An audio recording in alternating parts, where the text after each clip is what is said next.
Hey Internet, what's going on? It's Will, and I'm here with another episode of Cooking with Will, and today we're doing pulled pork. I went to my local butcher shop, as you can see by the lovely butcher paper, and I got myself an 8.5 pound pork shoulder, bone removed, just to make it easier for me.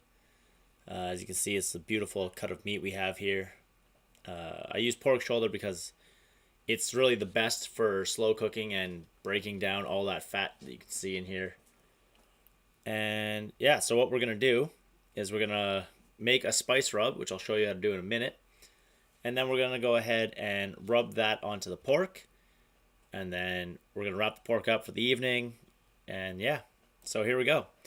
Let's make the spice rub. So what we're going to need is a vessel for the spice rub. All of the spices that I'm using here are readily available. Nothing exotic, nothing crazy. And it'll be a nice, quick, and easy rub that you can put on anything from chicken to pork to beef. So, without further ado, let's get our vessel here. This is a vessel that I stole from work because it's easy to use and comes with a lid. So that works out very well. So we're going to start off here with a quarter cup of salt. All the measurements here will be a quarter cup of each and everything. Next, we're going to move on to a quarter cup of sugar. For the salt, I recommend going out and buying the salt and not just using your salt mill that you might have at your house, because that took a long time and it hurt. The arm was very stiff afterwards. So there we go, a quarter cup of sugar. Next, we're going to go to a quarter cup of black pepper here. You'll notice, you probably saw the great value thing on the back there. I don't really care where I get my spices from. I'll buy them at Walmart. I'll buy them at, my local grocery store. I'll buy them at Bulk Barn. To me, getting the spices using high quality spices isn't a big deal for me. Next, we're using granulated garlic. I know a lot of people swear by getting their own spices and toasting them or roasting them and grinding them themselves. If you've got time for that, by all means, go ahead and do it. But I don't have time for that. I work 5 days a week. So next we're going to go with ground cumin. Again, you'll notice that my spices vary from Walmart to here we got some McCormick's, which is a higher end spice purveyor. The sugar was just normal Red Path sugar. Empty that in there. Next, we're going to go on to cayenne pepper. It's just going to add a little bit of heat. The cumin adds a little bit of earthiness. The garlic adds, obviously, the garlic flavor. Salt and pepper you need in everything. Sugar adds a little caramelization, a little sweetness. So here we got the heat.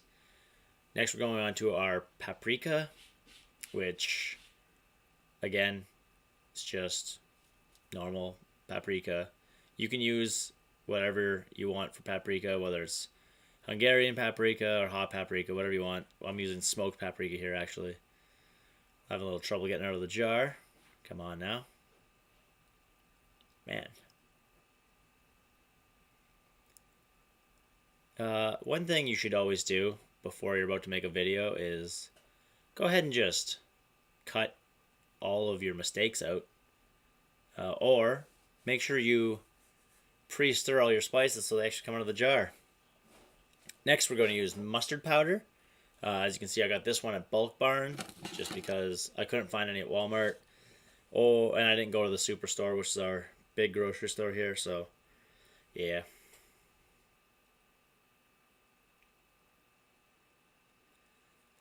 So after the mustard powder, our final ingredient here is going to be the chili powder, and that's going to be our spice rub. Not too many ingredients, but tons of flavor, and as I said, you can put on anything. It's really good on pork, obviously. And then you just go ahead and grab your lid. Use whatever you're using. If you're putting it in a bowl, mix it with your hands. I'm using, obviously, my liter container. A couple shakes, bing, bang, boom. Magic dust, spice rub. As I said, yes, this can go on anything. I prefer it on my pork, but I've used it on chicken. I've used it on beef. Wasn't as good on the beef, but I loved it. The beef cut that I used was actually not really good, so that could have been why. But yeah, here we go. So that's your spice rub, and let me tell you, it's probably the best. So next, moving on, we're gonna actually rub down the pork here.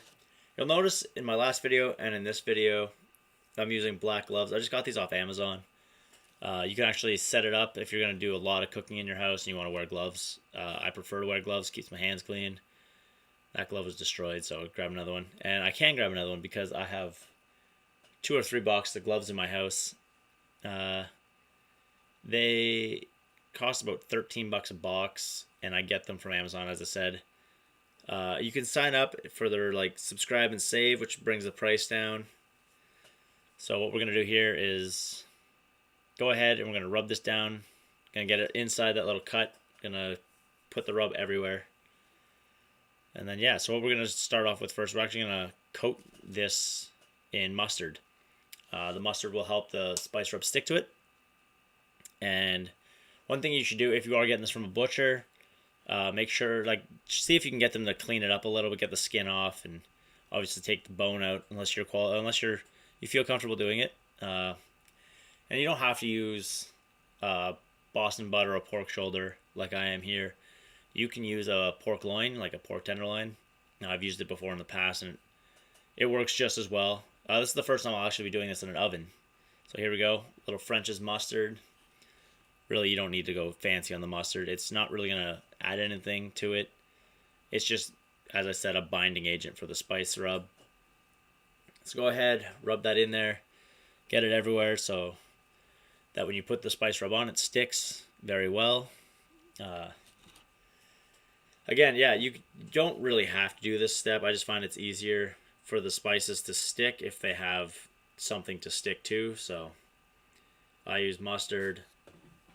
It's easier. It doesn't really impart a flavor, but not that I noticed, but mustard goes with pork, so kind of just makes sense. Or applesauce.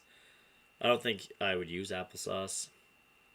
If you're doing this on a grill or at a smoker, you don't even really have to worry about this part because you're lucky. I took my gloves off. I don't know why, I'm an idiot. So let's go ahead and put my gloves back on. Open that up so I don't have to worry about opening it with the gloves on. That's the good thing about having gloves is, bam, I can waste my gloves if I want. As I said, I have 2 or 3 boxes. They're cheap. They last forever. And I don't know what the heck I just did there.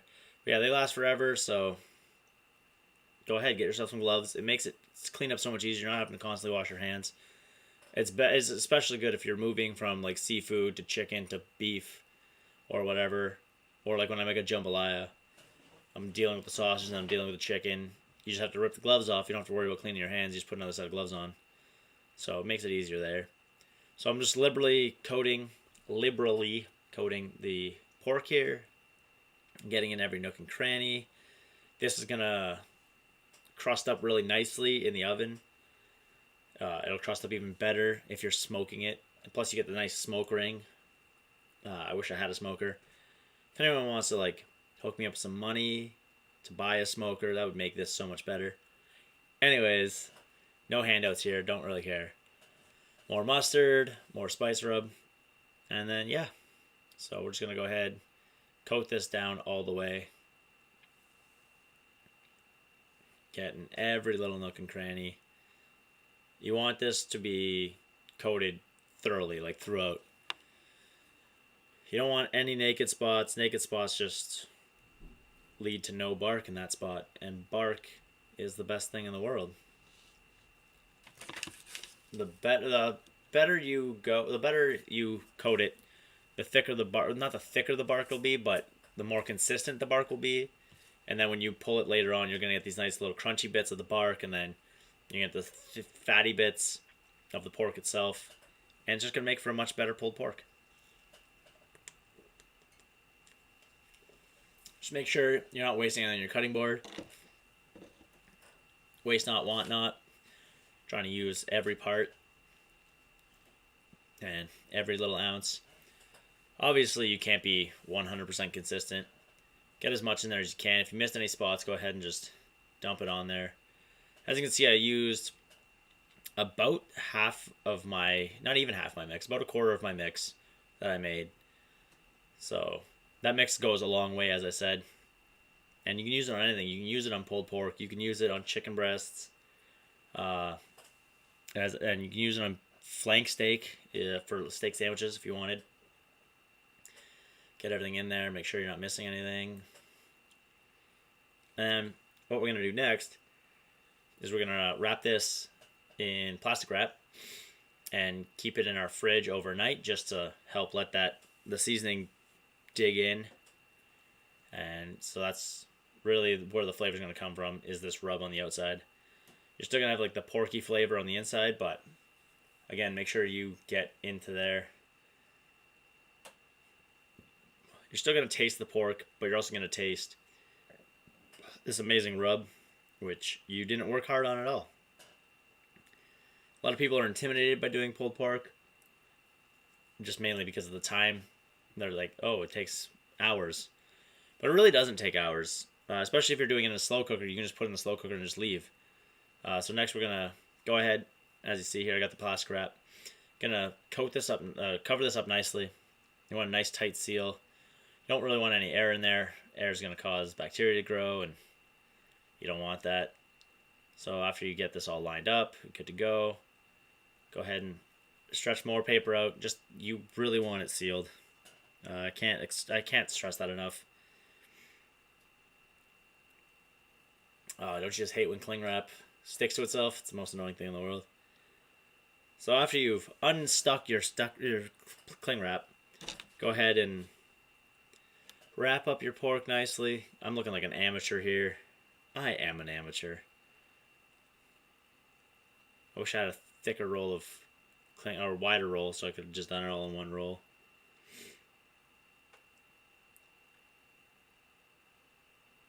So yeah, go ahead, cut that off, make it work, do whatever you have to. Tight seal in the fridge for as long as you want. Well, not as long as you want. Upwards of 24 hours. I'm putting this in. It's about 8 o'clock now. I'm gonna throw this in, and here we are, the next morning. It is 9 a.m. Yeah, so it's 9 a.m. That's when you have to start it. It's gonna be 8 hours in the oven, 1 hour per pound.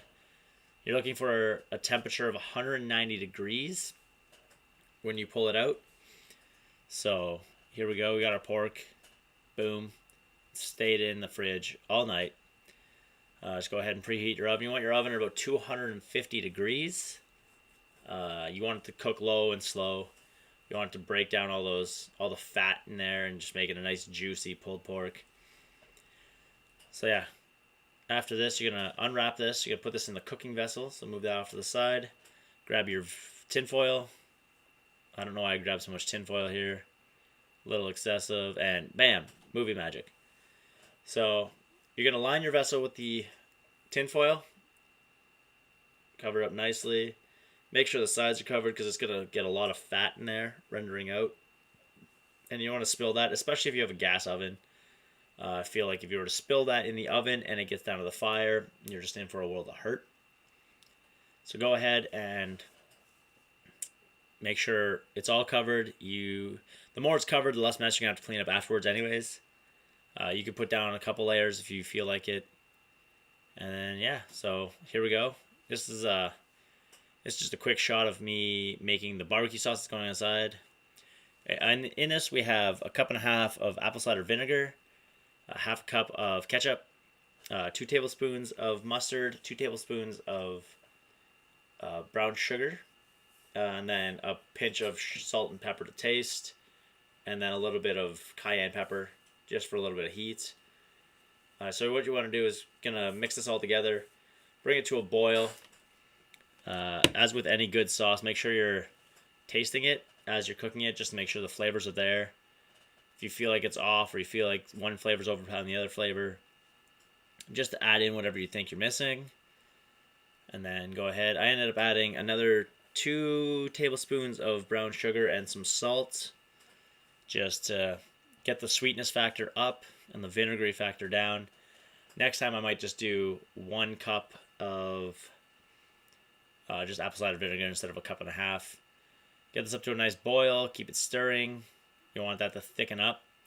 Because what you're going to be doing with this sauce, the reason we're making so much of it is because you're going to be basting your pork in it as well as coating your pork in it afterwards and making it. You can tell by the ring around the pot there. That's how much actual liquid we've lost so far. So it's actually thickening up. It's not going to get as thick as you think it is. It's not going to be like a grocery store barbecue sauce. It's going to be, it's a vinegar-based barbecue sauce. So it is going to be thinner, less viscous than what you are probably used to with barbecue sauces. So let's go ahead, keep stirring it, making sure nothing sticks to the bottom. There is the sugar in there. You don't want that to caramelize. One thing you should always keep on you is a spoon for tasting sauces, whether you're making a barbecue sauce or a red sauce. So yeah, keep that going. And then what you're going to do is you're going to get it out of the oven. Or sorry, get your pork out of the oven. And just get a brush and rub this onto the pork. And that's going to help impart more flavor into it. Here we go. We're grabbing the pork out here. Look at that. Like you see the skin is, or not the skin, but the seasoning on the outside is starting to crisp up and become a nice solid bark over it. So you got your sauce here. It's a little thin, but just gonna brush that on. You can see the fat is pooling up in the bottom of that tray. I kind of wish I had double lined this just because later on it was a little messy pulling it apart. Again, make sure also when you're cooking this, it will get messy, so make sure you're cleaning as you go. You don't want a giant mess at the end of it, so just keep cleaning. Everyone I work with that will watch this video knows that I don't clean as I go. It's kind of my biggest problem besides being organized and thinking I'm the best in the world. So here you go. Just make sure you're basting in every nook and cranny. Don't miss any spots. This is going to add an extra layer of flavor. Again, you don't have to make your own barbecue sauce. You can just get a normal barbecue sauce from the grocery store. I prefer the Sweet Baby Ray's. They're probably one of the best barbecue sauces I've had. That isn't super over expensive. It's like $3 or $4 a bottle. It's delicious. Comes in a multitude of flavors. So once you've basted this down, you're going to put this back in the oven, and then you're going to be pulling it out and basting it every hour. So that was at the 4-hour mark, so you're going to be basting it about 4 more times. Or 3 more times, actually. And then once that's all done, you're going to go ahead. It's late now. It's not late. It's 5:30 now. We're pulling this out of the oven. And look at this. Come on. Put that in front of the camera. Don't hide it over there. Go ahead and grab yourself some forks so that you can actually pick this up. I was going to use just gloves, but I realized that fat is just going to eat right through the glove and kill my hands. So grab a couple of forks, pick it up, and here's the moment of truth. Boom, watch this. Here we go. And whew, look at the steam coming off that. Look at the bark on there. Watch, just pull it apart. Look at that. So good, so delicious. So what we're doing here next is I'm not putting that up there, dummy. That's got to, yep, put that down the front. There you go. So what we're doing next is we're covering this to let it rest for the next hour as it breaks itself down even more. This is a crucial step. If you were to cut it right now, it'd still be tough and all the juices would just run out. So just like a steak, you're going to want to let this rest. We're letting it rest for an hour in a wrap of tin foil and a beach towel or a couple of kitchen towels, whatever you have. You could wrap it in a blanket if you wanted to. Another method, once you wrap it, actually, if you had a cooler, I don't have a cooler, but if you had a cooler, you could throw it in the cooler. It'll keep it insulated and keep even more heat in there, which will help break it down even more. So after you've wrapped it in the tin foil, notice how I've wrapped it towards the top. This will keep the juice from dripping down and making a mess of your towel, which wouldn't be good. So we just got a towel here. It's going to wrap it up like a baby. And that's going to insulate it. And yeah, with it being insulated, it's going to continue to break down, as I said. And it's going to just make for a much more delicious pork. So go ahead and wrap that up nice and tight. and then it's another hour of waiting. I know you want to eat it now, but you gotta wait. Perfection takes time. Patience is a virtue. And here we go through the magic of camera and time lapse. Here we are. It's time to wrap this off. And yeah, it's been an hour. So while you're unwrapping this, go ahead and get your buns buttered. We're using a nice Kaiser roll. It's got a nice crunchy outside with a soft middle, which is exactly what you want. You want something that's going to soak up the juices but still be crunchy. Still have a nice squish to it. So that's buttered and in the oven. Again, grab your gloves. No glove, no love, as they say. Go ahead and... Next, this is going to be the hard part. I don't know why I decided to use gloves. This was stupid of me. What you really should be doing here is either using forks or just grab a knife and just chop it. I know it's called pulled pork, but you know what? It's much faster and much safer. If you just go ahead and... Oh, look at this. Stupid tinfoil's in the way. You can't see the beauty. Boom. But yeah, so it's called pulled pork, but you don't have to pull it. You could just literally grab a knife or a cleaver and just start chopping. Chopping in nice little chunks. And yeah. Look at how delicious that looks. Most people would look at that and be like, oh, it's burnt. I don't want to eat that. That's where the flavor is. Anyone that says that's burnt is dumb. It's like people that say Creole food is burnt because it's blackened. It's not burnt. It's delicious. So here I am, ripping it apart. It's just falling apart nicely. I'm also burning the shit out of my hands. So again, I recommend just use a knife. Just chop it. It is really hot. Also, just grab a fork. I grabbed 2 forks here. Realized it's not working as well. That bark was a little tougher than I wanted it to be, but still, it was so good. So again, I just ended up grabbing a knife, chopping it up. There's no harm in that. You also get a good feel for the meat when you're chopping through it. So go ahead, rip it apart, taste it. This is definitely, when no one's watching, this is when you want to grab a couple pieces there and just go ahead and eat it. Because you made this. You slaved over this all day. So why don't you just have a little piece? It's really hot. I really should not have done this. Look at that. Look at the bark. Crispy. Oh, put that in your face. And honestly, I couldn't even talk right here. I was so blown away by the flavor and the taste. This may be the first time I've done it in the oven, but it's not my first pulled pork, and this have to be probably one of my best ones. If you're doing this in a slow cooker, you don't really necessarily have to put a rub on it, just because the rub is going to get washed off in the liquid that you have to slow cook in. You can if you want. So here I am gloving up again. I've taken my knife and just chopped through it, just because it was easier that way. And bam, there's your meat. That's what it looks like. I know it only looks like it's taking, 23 minutes to this point or whatever, but this has been a slaving day, and I know it's probably intimidating to some people, so next week we're going to do something much easier. But this week we're doing pulled pork, and here we are. So now you're going to get your buns out, nice and toasted. Just put that there. And you're just going to pile the meat on there. One thing you'll notice if you do go to like certain barbecue joints, especially down in the States, you'll notice that the chefs are just actually just straight up wearing gloves and just throwing this on, hand portioning it. Because that's the way it should be. Barbecue is meant to be shared with your friends, your family. Coming in the summertime, you're going to see me doing a lot more barbecuing, which will be good. So let's keep this channel going. Let's keep liking my videos and keep watching my videos so I'm inspired and motivated to continue to do this. As I said, next week we're doing pizza, which will be great. And then I've got a couple more episodes picked for after that.